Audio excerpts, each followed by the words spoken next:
lot of people like to talk about game mode. I'll get into that in a second. Night view mode, sRGB, and scenery mode. I play on scenery mode. This is like the basic, very standard version, like preset that comes with the monitor. I think this is fine. The colors look fine. And game mode actually doesn't really do much. A lot of people say, oh, play on game mode, especially if you're on like a gaming monitor or something. Maybe on like a big TV or something that this may help. It may reduce a couple things and make the response time a little bit better, but on a monitor like this, it's not really going to change anything. It's really just going to wash out the colors. You're not going to notice anything else different, and it's not really going to increase your performance. I've played on it probably a good like 2 weeks during, I think, AW, and I really didn't notice any difference at all. So I just went back to scenery because it looks a little bit better. So that's that. Moving on now to, I believe, what is it, contrast here. It's this second button there. This brings up the contrast. Boom, you got this like whole entire like list of things. I play on 77 contrast. That just works fine for me. I don't really know too much about this kind of stuff, but that's what works for me. Now we'll pull up the menu here like we had before. Let me go back here, scenery mode. That's what I play on there. We can go down over to the color, and you can basically just copy down all of these. This is basically what I do. Boom. I don't really know what these things do. This is just the way I have it, and a lot of people have been asking for these settings. Boom, there you go.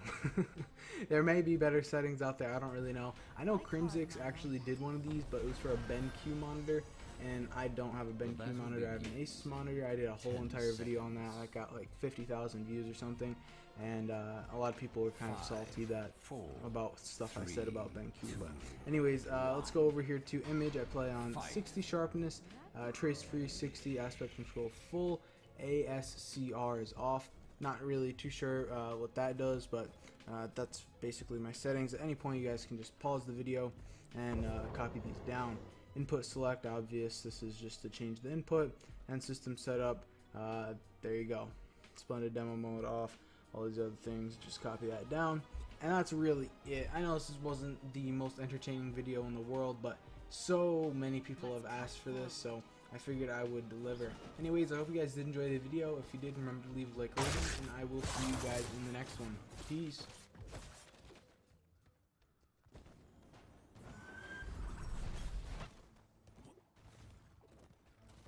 Eliminate that hero.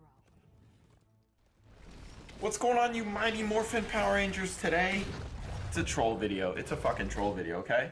It's a troll video, but it is a serious video, okay?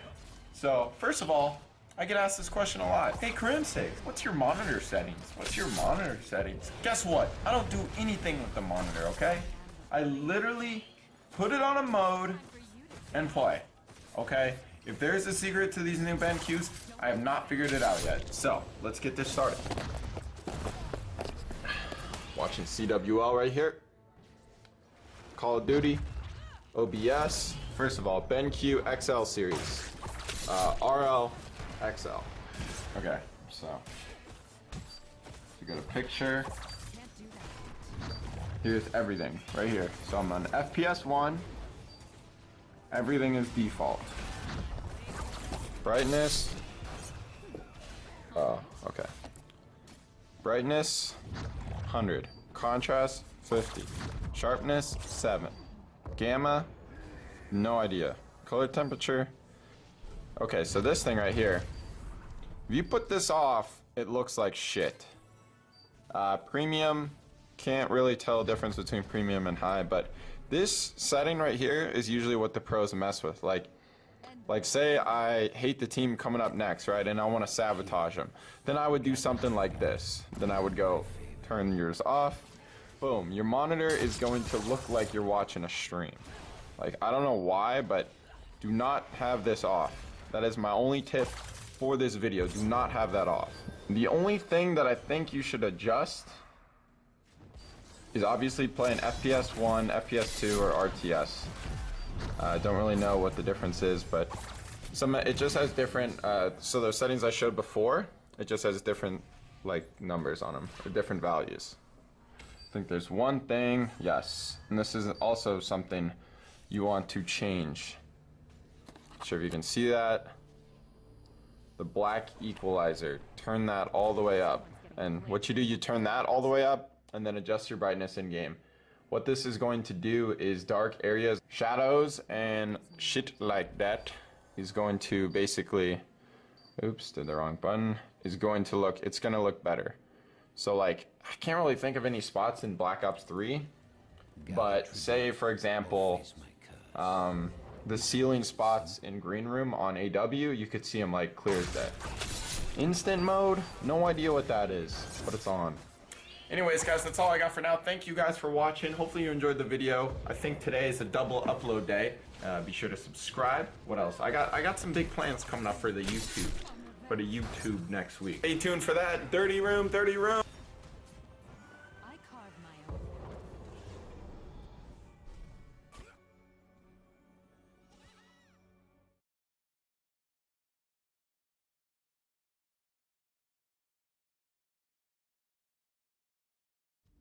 In this video, I have the Asus VG480QE on the left, which uses a TN panel, and it is matte, and on the right, I have the Crossover 2720 MDP Gold, which is a 27-inch 2550 by 1440 resolution S9PS panel. The black flickering lines that appear on the Asus in this video is the LED PWM dimming being caught on camera. The Crossover does not use LED PWM dimming, so no black flickering lines will be visible on the Crossover. In this video, the Asus is set to 144 Hz in the standard mode. The default mode is set to out of the box. The only thing I've done to the Asus is turn down the brightness to match the Crossover. The Crossover is calibrated to 6500K color temperature, 2.2 gamma, and 140 nits for brightness. The point of this video is to show how the Asus looks uncalibrated out of the box next to the Crossover. The reason the Crossover looks blurred is due to the camera's focus, which I have focused on the Asus.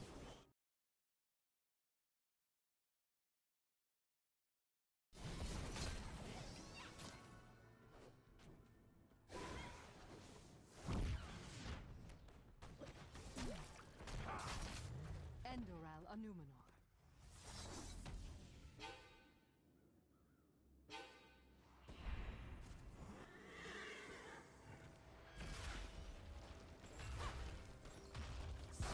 We see who gathers enough tribute this time. Fine by me.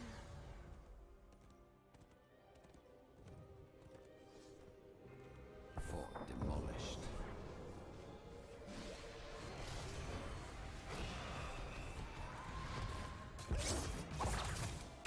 Slain.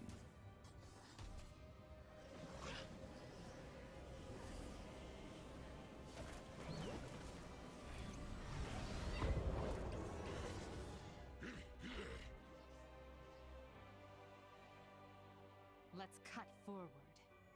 Let's go take a merc camp.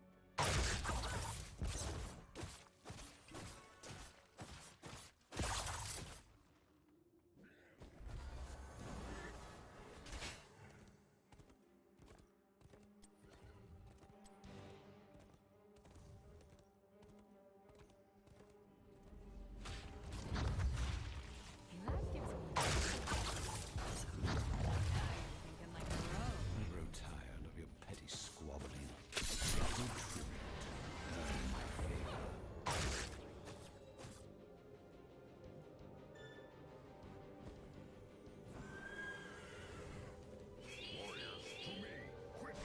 gives me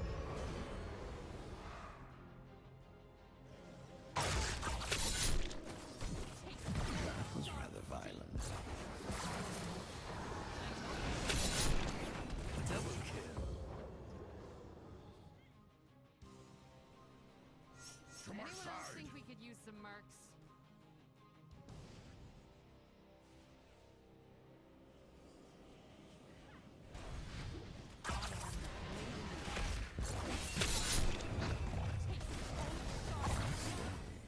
Not enough energy.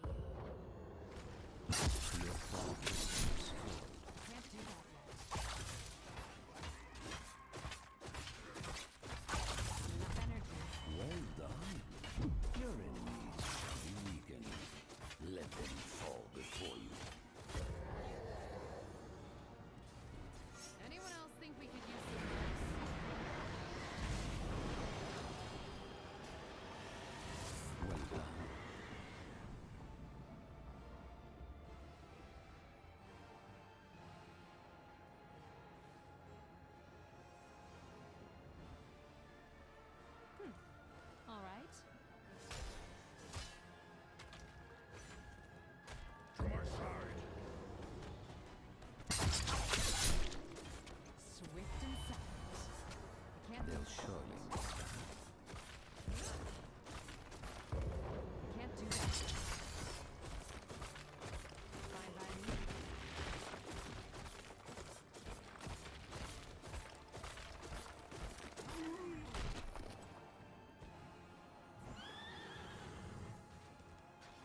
And so the curse ends. Perhaps now you realize its value, yes? Let's cut forward. Don't have enough energy.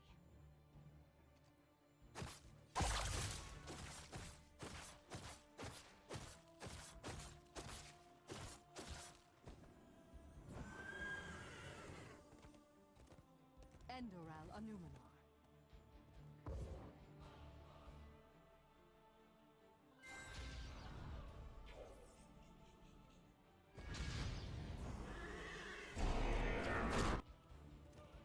Fought lost. To my side.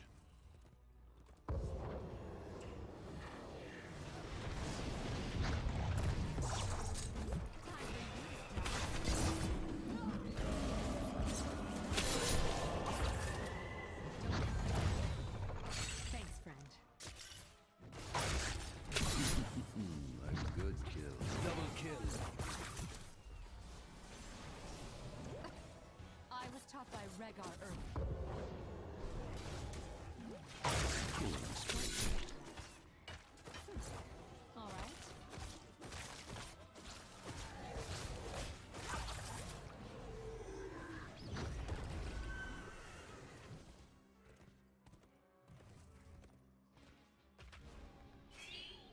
Eliminate that hero.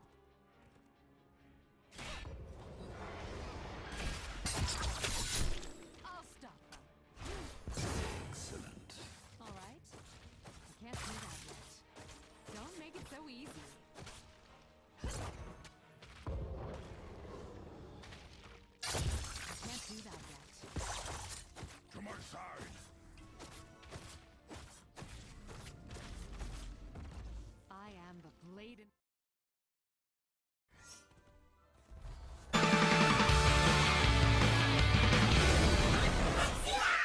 This episode of Techzilla is brought to you by Full Sail University.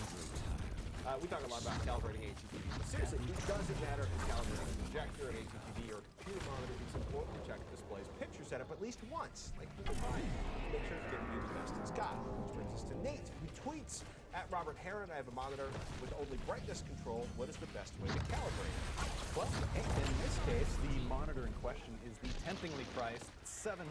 $400. Oh, well, there's a $400 27-inch and a $700 30-inch. $400 27 inch is a pretty good deal, but in this case, we're looking at the 30-inch model here, 2560 by 1600 IPS Pro monitor from the good folks at Monoprice for a good $700. Great value. One problem being that, as Nate discovered, there's only one picture control. And step one would be to basically figure out what that control is. But before you do anything, if you've tweaked any of the display graphics settings in the computer that it's connected to, go ahead and reset those. And we'll get back to them in a minute. Step two, it's time to figure out what that lone brightness control actually does. And it's really test pattern time, my favorite thing. One of the best test pages that's been around forever, an oldie but goodie, is the online monitor test page over at tft.vanity.dk. It's the flatpanels.dk, folks. They actually have a brand new smart TV and tablet test. That is really brand new, like this week. But in particular, just click on the HTML window. Brings up this beautiful interactive page that you can then turn off the info. And what we're looking for under color range, the multiple. This gives us color bars and a grayscale step pattern at the top that we're going to be paying mostly attention to. But with that pattern displayed, a true brightness control on an LCD would basically be a backlight level control. It would simply adjust how bright the light is shining behind the LCD panel through. It shouldn't affect any of the detail that you see on the screen. So, Basically to the point where it's black at 0 and we can just barely see the gray at 4%. totally, on a good monitor, you should be able to see the individual steps from 0 through 100. Now, if you have brightness turned down too far, if it's a black level control, it would actually blend all of the darkest black levels into one solid black bar. You'd lose dark detail, essentially. And by turning it up all the way, if you turn it up too high, it's going to make black seem too bright. And the way to really tell is by cranking the brightness control up and down. If you, as long as you see all the detail from 0 to 100 as you're moving the control, chances are it's just affecting the backlight. And with that, you basically will set it to however bright you want it to be for the room you're in. Okay, so it's the true brightness control, and it's just controlling the backlight. Things get, basically I'm either blowing my eyeballs out in the dark room or it's too dark to see the bright. Totally, you're not affecting detail. That's the key we discovered. So in that case, it means I'm going to need something like a spider device, a colorimeter, a spider or a color monkey to actually correctly set the picture. Say I'm a photographer, say I'm a designer, say I'm an ATV that wants my color perfect, I'm going to need a hardware device. Totally, especially because the lack of controls on that particular monitor, it only has the backlight control. You'll need additional hardware in order to accurately measure what's coming off the screen and create an accurate color profile for it. Hardware devices like colorimeter is the best way to do it. You can try to eyeball it, but you're never going to get great results that way. There will be more variance than you want. And if you're trying to get the absolute best quality out of any monitor, really, the hardware devices are the way to go. That's a key calibration right there. And if you're just looking to check the rest of the settings, like your brightness and contrast and other controls like that, all of those controls are provided within the graphics driver control panels on most graphics cards that are built into your computer nowadays, especially like ATI, NVIDIA, and Intel in particular. They have excellent controls that provide everything that you would find in a monitor as far as picture controls go in the graphics driver itself. So if you don't have them there, you can go there. But you're still going to need a colorimeter to do it right. If you want accurate color, definitely. But at least with this way, you know what that one control is doing, and you know you're getting at least all the detail on the screen. Who are you going to trust, your colorimeter or your lion eyes? Colorimeter. Colorimeter. The mobile app industry is on fire right now. That's why you should consider Full Sail University's online mobile development bachelor's degree program. You'll learn the programming and business sides of mobile development, giving you the skills you need to conceive, develop, deploy, and market an application from start to finish. You'll explore advanced programming languages, visual frameworks, usability principles, and app deployment for iOS and Android operating systems. Students in Full Sail's Project Launchbox program receive a MacBook Pro preloaded with industry software, plus iOS and Android devices. Courses are delivered through Full Sail's immersive online education program, which maximizes the capabilities of the Mac, giving you a learning experience unlike any other. Between the App Store and Google's Play Store, over 50 billion apps have been downloaded, with no signs of slowing down. If you're ready to master the technology and software to compete in this rapidly growing industry, visit fullsail.edu/Texilla to learn more about this online degree program.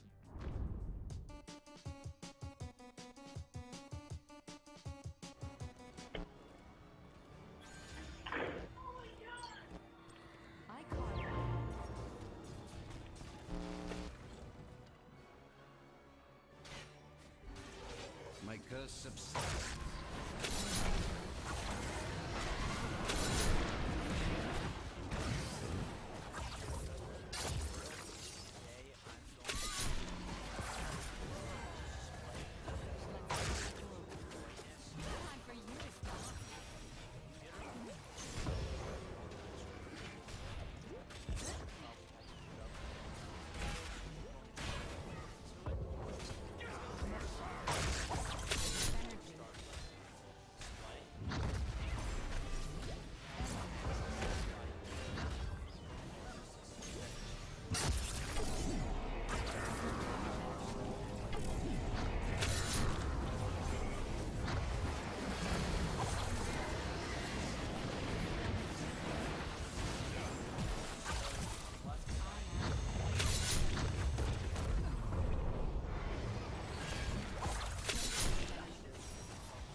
So the first thing this is going to check for is gamma, and pretty much what that is it checks the balance between red, green, and blue, which will affect how bright the screen will get, and this will show you if gamma is too low, good gamma, or if gamma is too high. So we're looking for something in the center here. So to continue, click on next. We want something right in the middle, and this looks like to be right about where we were. Good idea. For the middle image. So I'm just going to click on next. Adjust this by using this left panel. Alright, let's get out of here. I'm just going to click on reset. So you can adjust it if you're having a problem with your gamma. And left click on next. Now we are going on to the brightness and contrast adjustment settings. So we're going to click on next here. Again, like the gamma test. I carved my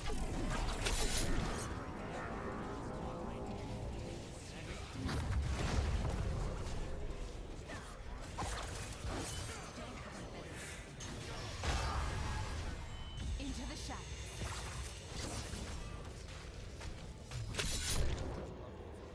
Highlights. So you want a good contrast here. Contrast control.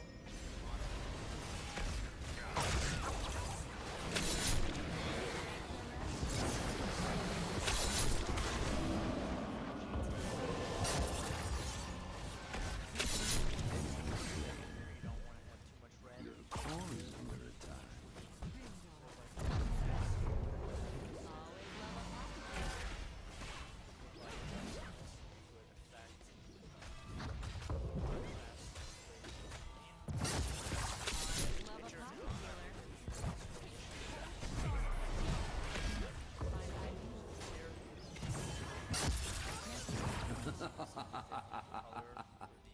I grow tired of your petty squabbling. Now, if you wanted to compare your calibrations from the previous to the current, you could just go back and forth. We haven't made any changes, so that's why the screen is not appearing any different. And then we just left click on finish here.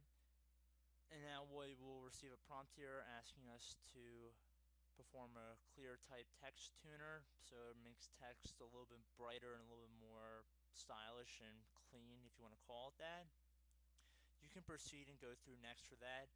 This tutorial is more for calibrating the display colors and contrast, so you can go into that on your own by just left clicking on adjust clear type text.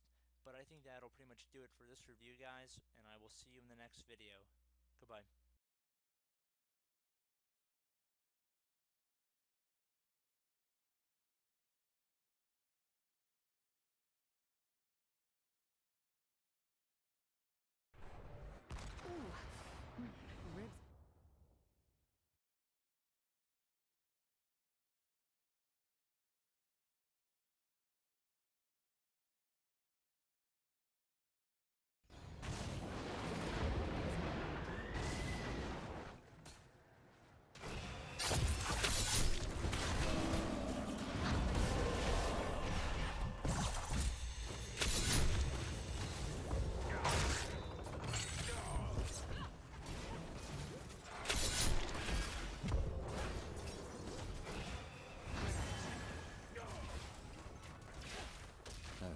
Your core is under attack.